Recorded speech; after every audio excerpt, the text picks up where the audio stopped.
आज हम जानने वाले हैं इस संसार की सबसे पहली प्रेम कहानी के बारे में, जिसमें न कोई शर्त थी, न कोई बंधन, बस एक दृढ़ता थी, एक श्रद्धा थी। इस कहानी में रंग भी है और दुख का संग भी। यह है शिव और सती की अमर प्रेम कहानी, जिसमें प्रेम है, त्याग है और अंत में एक नई शुरुआत है। तो आइए जानते हैं इस महान प्रेम कथा को, सती कथा को।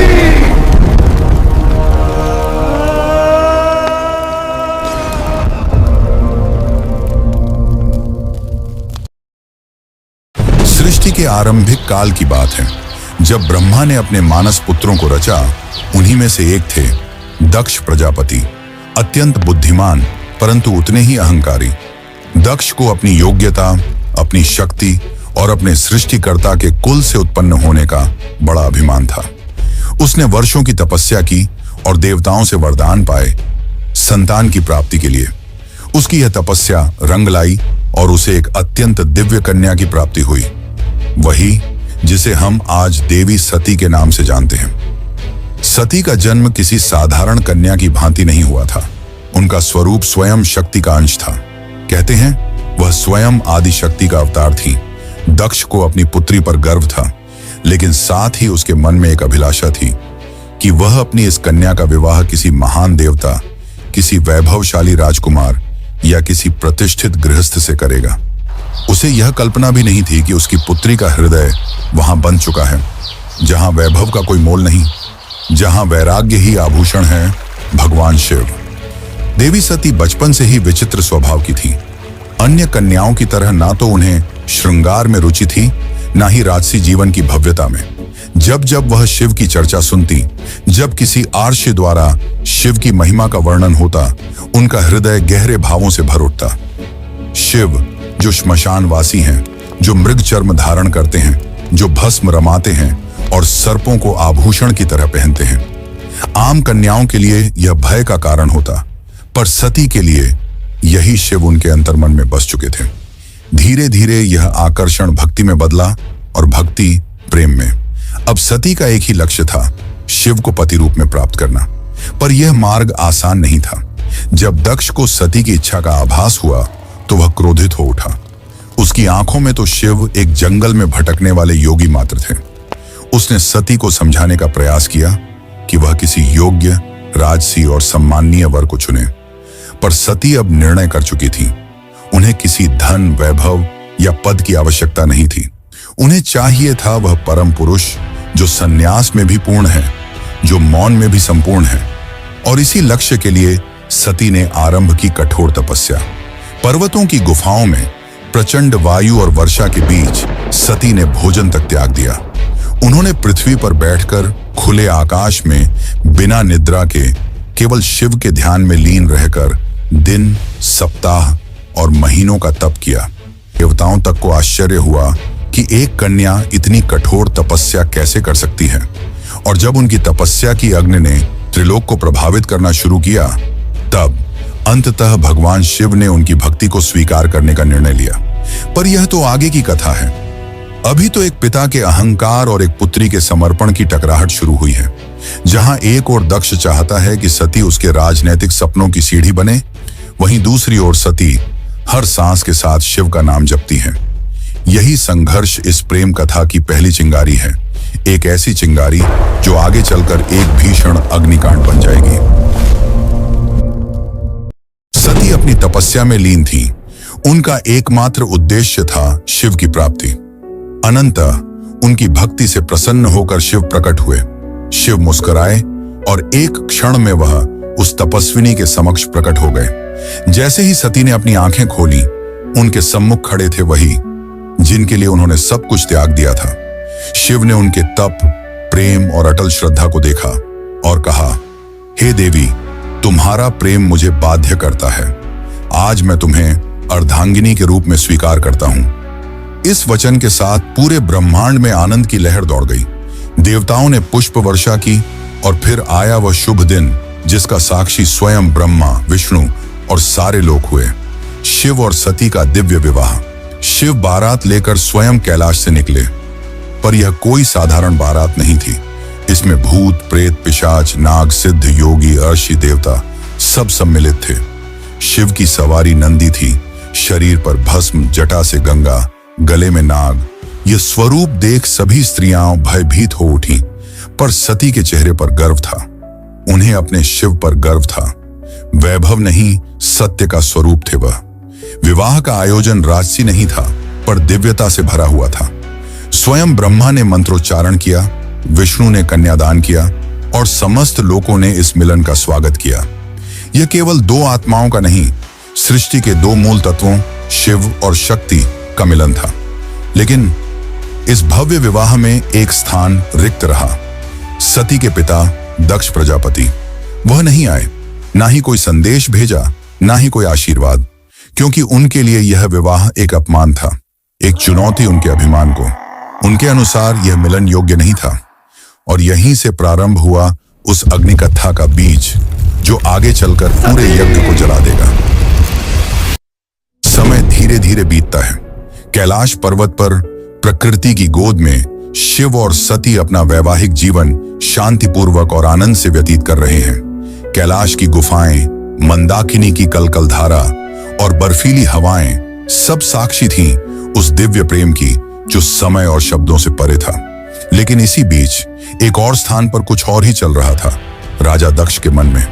सती के शिव से विवाह को वह अभी तक स्वीकार नहीं कर पाया था।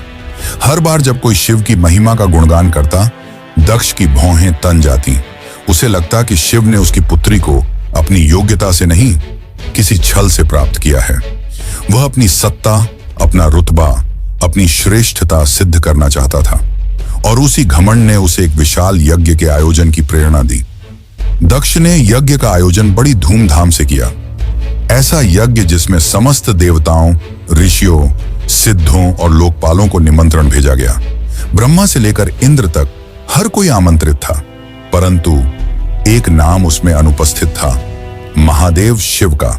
यह कोई भूल नहीं थी, यह था दक्ष का जानबूझकर किया गया निर्णय। उसने शिव को निमंत्रण नहीं भेजा, क्योंकि उसका अहंकार उसे यह स्वीकार नहीं करने देता था कि उसकी पुत्री ने उस योगी से विवाह कर लिया, जो ना कोई राज्य रखता है, ना कोई वस्त्र, और जो श्मशान का वासी है।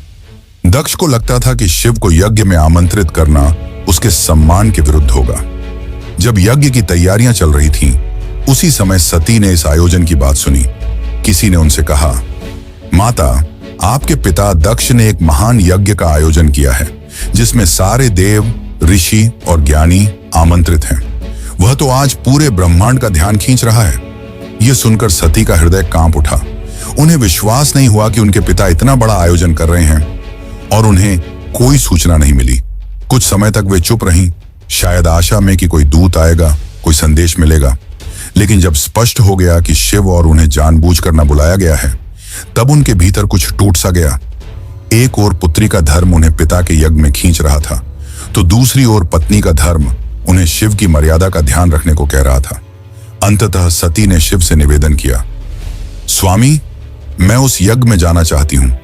शायद यह कोई भूल हो और मेरा जाना उस विघटन को रोक सके। शिव ने सती की ओर गहरी दृष्टि से देखा। वह जानते थे कि यह आमंत्रण विहीन आयोजन एक साधारण यज्ञ नहीं है।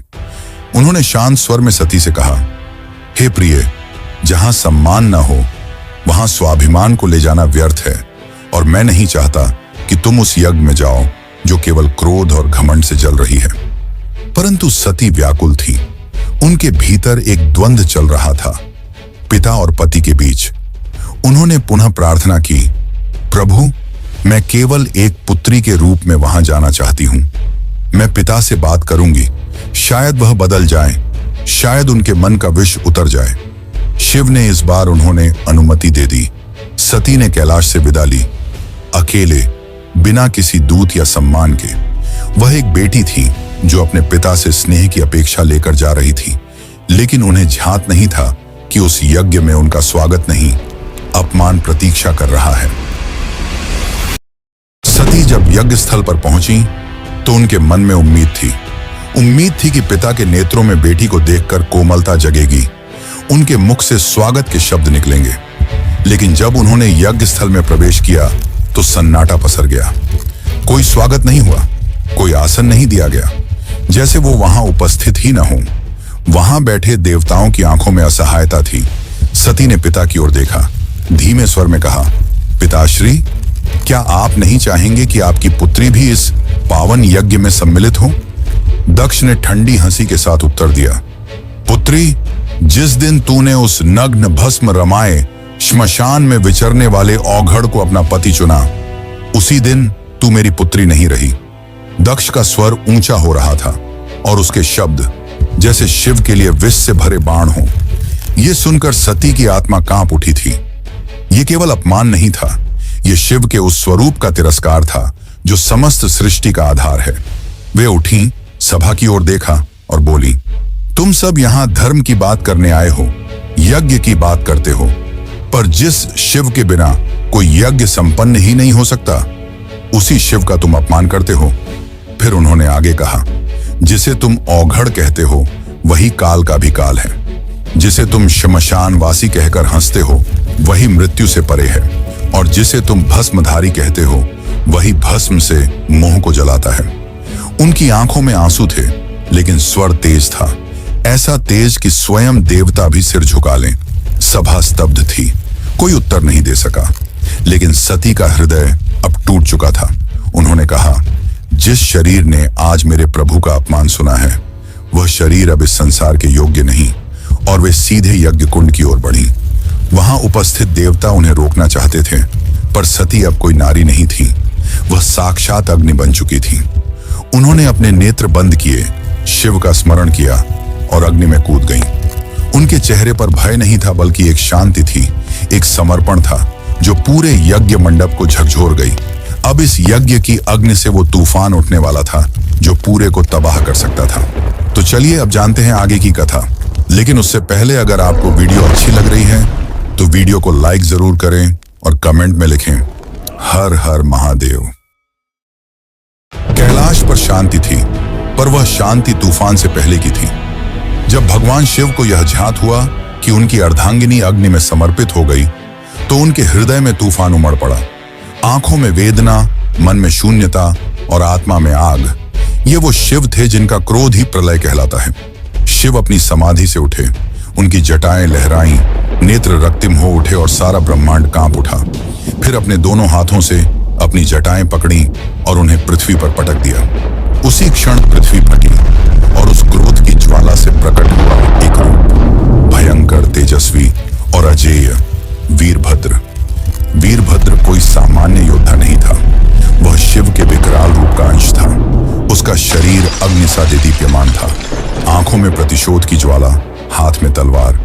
उसका प्रकट होना सृष्टि के संतुलन को डगमगाने लगा था। वीरभद्र प्रचंड गति से दक्ष के यज्ञ की ओर बढ़ चला। जिस दिशा में वह चलता, धरती कांपती, आकाश बदलता और देवताओं के हृदय कांप उठते। जैसे ही वीरभद्र यज्ञ स्थल पर पहुंचा, आकाश में अंधकार छा गया और वीरभद्र प्रकट हो चुका था। उसकी उपस्थिति मात्र से यज्ञ की अग्नि थर्रा उठी। वह बिना रुके आगे बढ़ा। पहले यज्ञ वेदी को तोड़ा, फिर वेद पाठ करने वाले ब्राह्मणों को हटाया। उसकी आंखों में एक ही लक्ष्य था, दक्ष। वीरभद्र के सामने कोई नहीं टिक सका। वह अकेला था, परंतु अजेय। उसके प्रत्येक प्रहार में शिव का शाप था और हर गर्जना में सती का विलाप। अंततः वह दक्ष के सामने पहुंचा। दक्ष अब भी अपने अभिमान में डूबा था। वह चिल्लाया, मैं यज्ञ करता हूं, मुझे कोई छू नहीं सकता। वीरभद्र ने उसकी आंखों में देखा और कहा, तू पिता कहलाने योग्य नहीं। आज तुझे उसी अग्नि में भस्म करूंगा जिसमें तूने धर्म का मजाक उड़ाया। और एक ही झटके में वीरभद्र ने अपनी तलवार से दक्ष का सिर धड़ से अलग कर दिया। पूरी सभा में सन्नाटा छा गया। देवता स्तब्ध रह गए। यज्ञ की अग्नि बुझ गई और पृथ्वी पर सिर्फ राख रह गई। वो राख जो अहंकार, अधर्म और अपमान की अंतिम परिणति थी।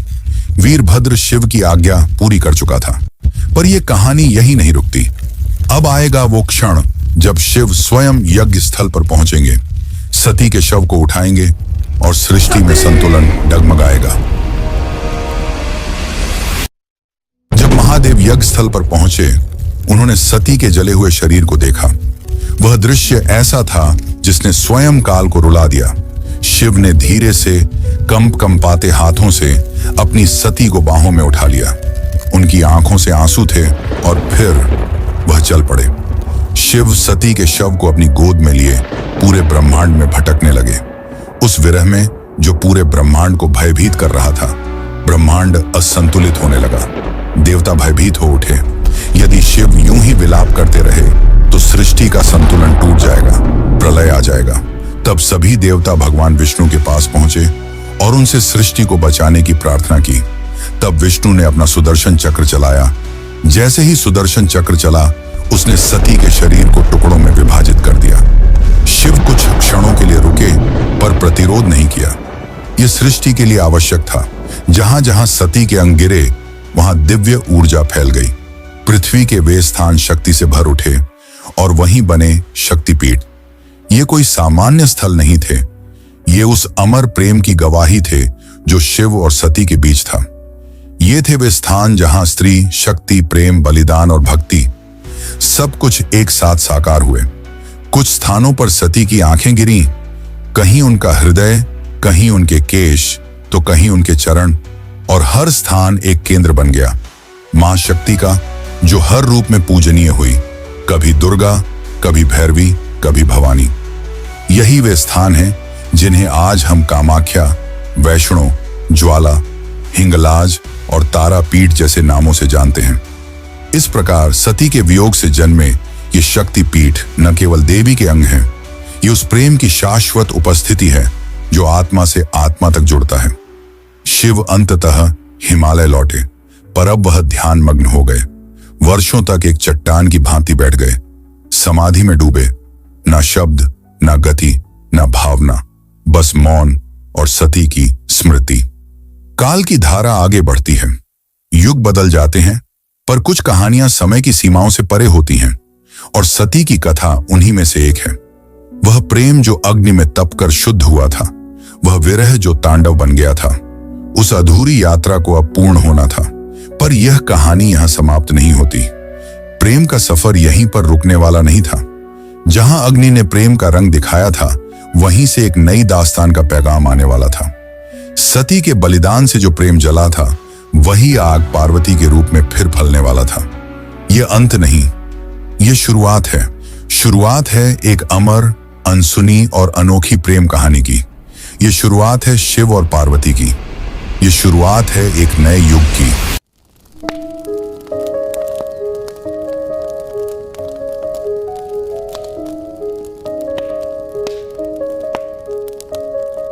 दारुण करुण सत्य सारिका अपरिजय शिवरायिका अबला जडपथिर पालिका हरदासिका सदारिका बलनि कुशैकराका नतीन रत्ना भवसारिका किनकर्तास्मान स वैष्णव जल्पतो किनो प्रमुञ्च प्रतिधृत नयना मृदता बलनि किमु बिभ्यता किना प्रशम्य विषकञ्जकं नरमतः सदा सेनादिशति वेदसमर्यां धरे दूरनुभवा पवनिर्वणसुता विनिगीयमाण सर्गा सर्वयस्तोमिनी मता किञ्चयोदास्यमभ्या खिन्ना हार्दकुक्तिजातयानं हन्ति